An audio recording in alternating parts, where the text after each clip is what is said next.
product of powers property. In this lesson, you will learn what happens when you multiply powers that have the same base. Let's look at the following example.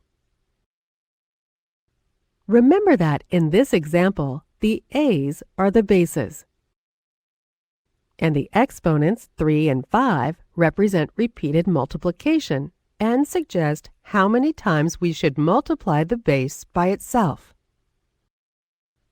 Let's try to simplify this expression by expanding each power to show the repeated multiplication it represents. After expanding, we get the following expression. In this expression, there is a total of 8 factors of a.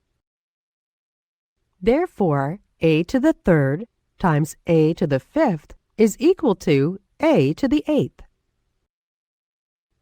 Let's look at another example. This time we are multiplying 3 powers of a together. If we expand again and show the repeated multiplication, we get the following expression. This time there is a total of 7 factors of a. So a squared times a squared times a cubed is equal to a to the 7th.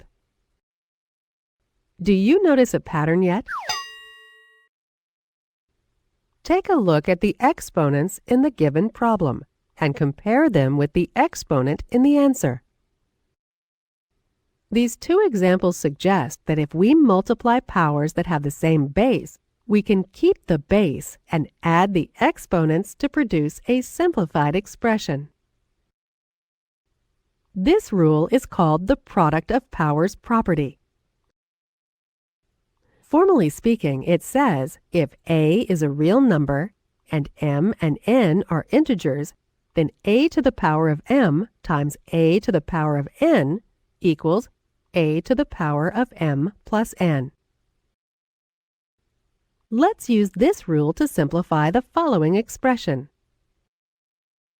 Our rule tells us that if the bases are the same, we can keep the base and add the exponents. In this example, all of our bases are x's, so let's add up their exponents. Before we do that, though, it's important to notice that the middle power is not showing an exponent. Does that mean it does not have one? No. When a number or variable does not have a visible exponent, its exponent is 1. So we should add the 3, the 1, and the 7 and get x to the power of 11.